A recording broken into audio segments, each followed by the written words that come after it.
Globalization of technology. Technology is the application of scientific knowledge for practical purposes, especially in industry. Technology, the application of science, usually in the interest of improving human life. Technology, product, and process technologies. Technology can be high-tech, low-tech, some combination. Each approach provides opportunities for organizational advantage. Fourth, industrial revolution, emergencies of creator, entrepreneurs, artificial intelligence, fusion, robotics, internet. So technology nowadays is so very advantage. Why? They have Shopee, Lazada, Zamora, Shein, everything online to order what I need now. If you want to eat Jollibee, you contact in Food Panda, and everything now is technology. But we are advantaged to communicate our relatives in other country. And like I said, technology is important to communicate and also to have an online class. So technology is very relatives now, and some of technology, the purpose is to know what is the news and what is happening in our country. Be safe to use technology, and we are provide other things to be careful and to use technology. The fourth industrial revolution arise, there are changes that happens. First is the changes in the job market. In terms of competencies required from people, and in terms of preferences for machines than people in tasks that are performable by robots.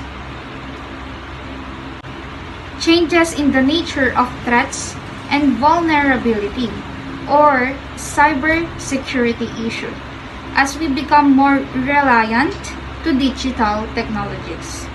Third is the changes in the way we do things.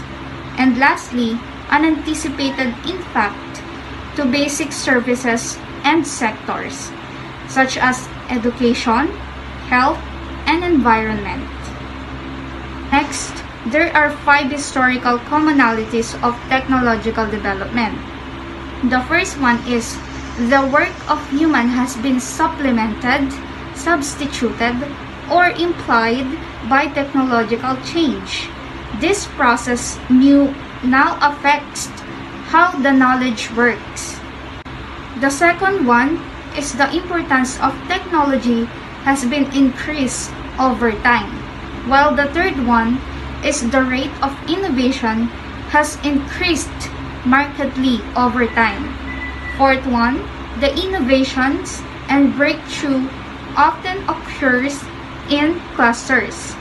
And the last one, the technological changes spills over into personal lives.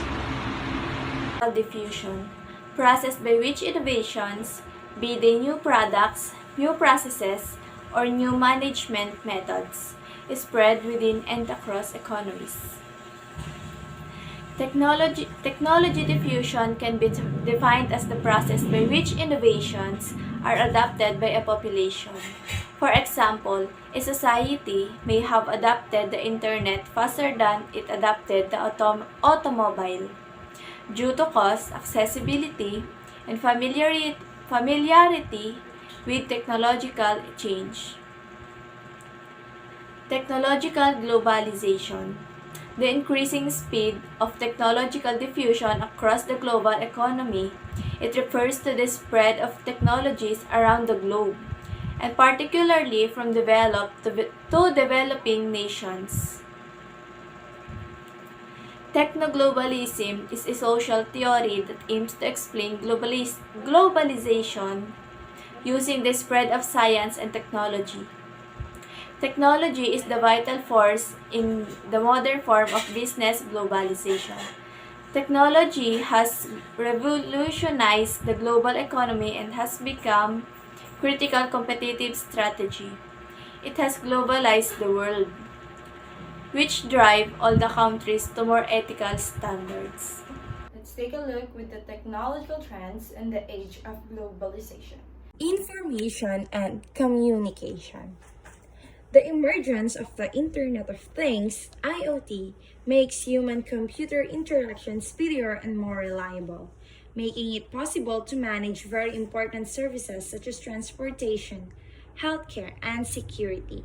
We see nowadays, for instance, that we can already watch over our home even when we are far away from it through security cameras that are linked via the internet.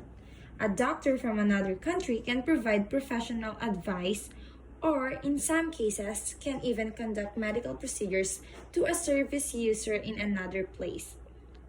Telemedicine. Even interviews, meetings, and educational activities can be done via Skype, Zoom, and other teleconferencing technologies. Because of technology, we are already capable of doing synchronous communication even amidst a distance.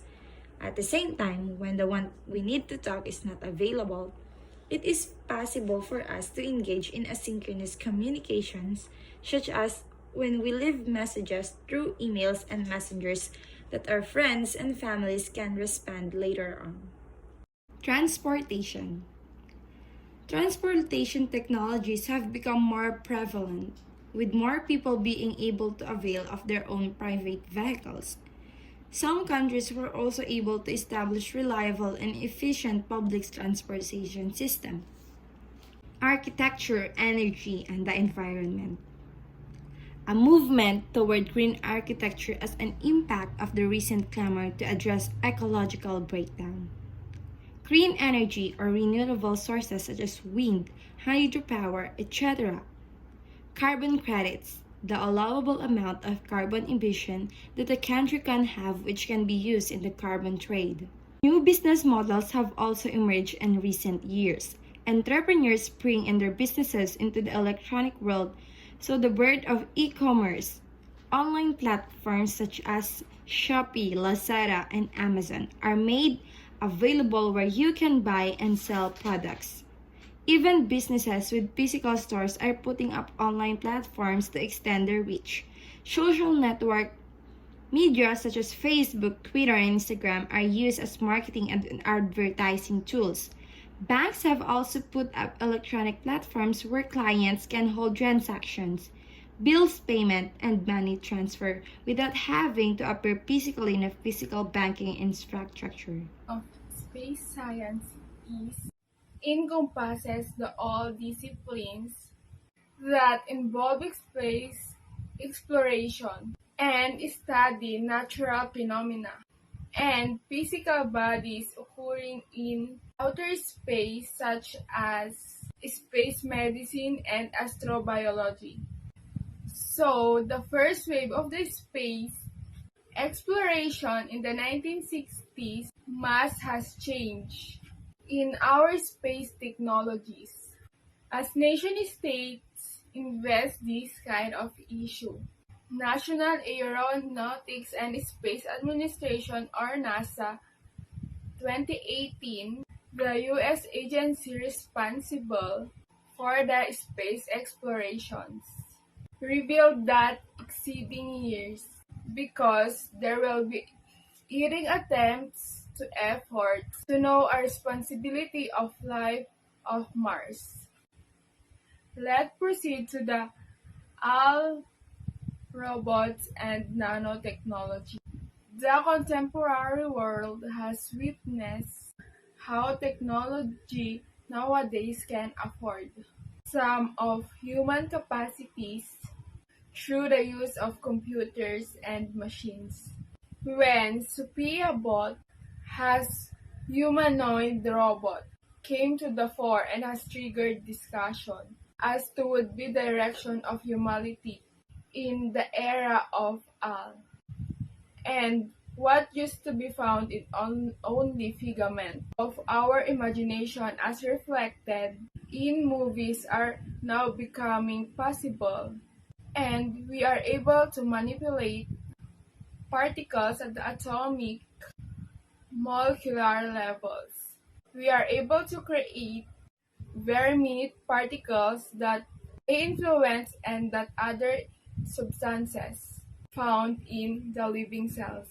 Lastly, technology is useful servant but dangerous master by Christian Louis Lang. So it means the dependent states armament build up in militaristic spirit with unlimited access to modern method of distractions are danger to state and to the others because technology have and also many values that human have social interaction, although some may argue that technology have connected human from around the world.